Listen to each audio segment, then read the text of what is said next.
आज तक रेडियो सुनता है सारा जहां।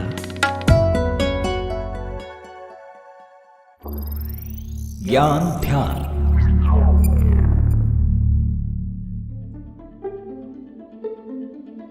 जब देश में किसी बड़ी शख्सियत की मौत होती है तो पूरे देश में शोक मनाया जाता है।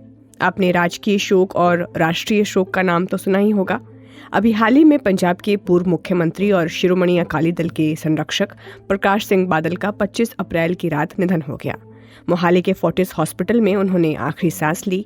95 साल के प्रकाश सिंह बादल पिछले कई दिनों से हॉस्पिटल में भर्ती थे और उन्हें सांस लेने में समस्या थी। प्रकाश सिंह बादल का अंतिम संस्कार 27 अप्रैल को हुआ। केंद्र ने उनके निधन पर 2 दिन के राष्ट्रीय शोक की घोषणा की थी।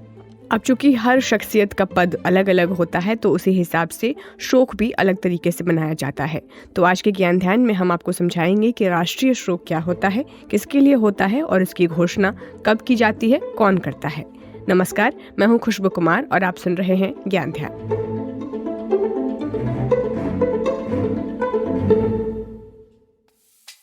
वैसे तो दुनिया के लगभग हर देश में अपनी अपनी तरह से राष्ट्रीय शोक मनाया जाता है। इसे मनाने की वजह और जो प्रक्रिया है वो भी कमोबेश एक सी ही होती है। पर भारत की हम आप बात करेंगे ज़्यादातर, तो भारत में राष्ट्रीय शोक पूरे राष्ट्र के दुख को व्यक्त करने का एक प्रतीकात्मक तरीका है। ये राष्ट्रीय शोक किसी व्यक्ति की मृत्यु या पुण्यतिथि पर होता है। फ्लैग कोड ऑफ इंडिया के मुताबिक राष्ट्रीय शोक के दौरान पूरे भारत में और विदेश स्थित जो भारतीय संस्थान है जैसे एम्बेसी है, वो उसमें राष्ट्रीय ध्वज आधे झुके रहते हैं। कोई औपचारिक और सरकारी काम नहीं किया जाता है और इस अवधि के दौरान कोई आधिकारिक काम भी नहीं होता। समारोहों और आधिकारिक मनोरंजन पर भी प्रतिबंध रहता है इस दौरान। और दिवंगत व्यक्ति की जो राजकीय सम्मान के साथ अंत्योष्टि की जाती है। अगर नियम कानून की हम बात करें तो सिर्फ वर्तमान और पूर्व प्रधानमंत्री, वर्तमान और पूर्व केंद्रीय मंत्री और वर्तमान और पूर्व राज्य मंत्री ही इस तरह के अंतिम संस्कार के हकदार होते हैं। लेकिन समय के साथ नियम बदले हैं और लिखित रूप से नहीं, कार्य रूप से। अब ये राज्य सरकार के विवेकाधिकार पर है कि किसको पूरे राष्ट्रीय सम्मान के साथ अंतिम संस्कार किया जाएगा। इसका मतलब ये हुआ कि कोई फिक्स्ड गाइडलाइंस नहीं है, कोई निर्धारित दिशा निर्देश नहीं है। राष्ट्रीय सम्मान के साथ अंतिम संस्कार करने या जो तिरंगे की तरफ से शव को ढकने के लिए सरकार राजनीति, साहित्य, कानून, विज्ञान और सिनेमा जैसे अलग अलग जो फील्ड्स है वहाँ से दिवंगत व्यक्ति की ओर से किए गए योगदान को ध्यान में रखती है। पुराने नियमों के मुताबिक पहले ये जो घोषणा थी वो सिर्फ केंद्र सरकार की सलाह पर राष्ट्रपति ही कर सकता था। लेकिन जैसे कि मैंने कहा कि नियम में बदलाव हुए हैं तो नए बदले हुए नियमों के अनुसार राज्यों को भी ये अधिकार दिया जा चुका है। अब राज्य खुद तय कर सकते हैं कि किसे राजकीय सम्मान देना है।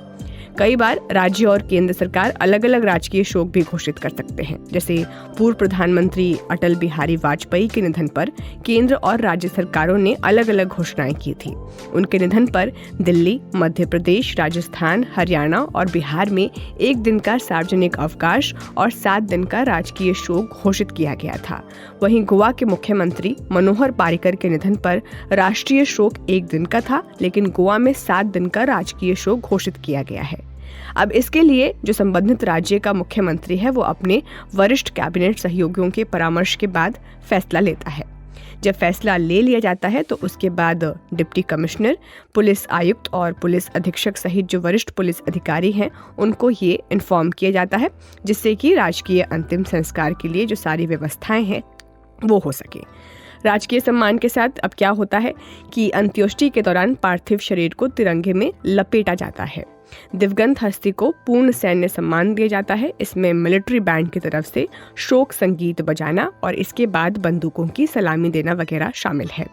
स्वतंत्र भारत में राजकीय सम्मान के साथ पहला अंतिम संस्कार महात्मा गांधी का हुआ था। गैर राजनीतिज्ञों और जो गैर आर्मी पर्सनल्स में मदर टेरेसा, सत्य साईं बाबा, श्रीदेवी वगैरह का जो राजकीय सम्मान है वो अंतिम संस्कार के साथ किया जा चुका है। अब आपको यहाँ पर एक बात ये ध्यान रखनी होगी कि सार्वजनिक छुट्टी, राष्ट्रीय शोक और राजकीय सम्मान के साथ अंत्योष्टि तीनों अलग अलग चीजें हैं। श्रीदेवी की मृत्यु के दौरान बाकी 2 चीजें नहीं थी, लेकिन उनका अंतिम संस्कार राजकीय सम्मान के साथ किया गया था। राजकीय सम्मान के मामले में भी सिर्फ उनका पार्थिव शरीर तिरंगे से लपेटा गया था।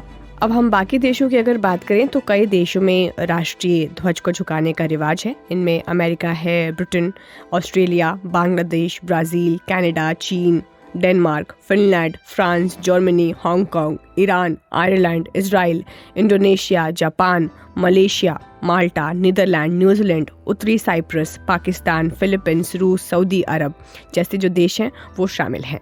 तो आज के ज्ञान ध्यान में बस इतना ही। आपसे फिर अगले ज्ञान ध्यान के किसी और एपिसोड में मुलाकात होगी। तब तक के लिए आप सुनते रहिए आज तक रेडियो। नमस्कार।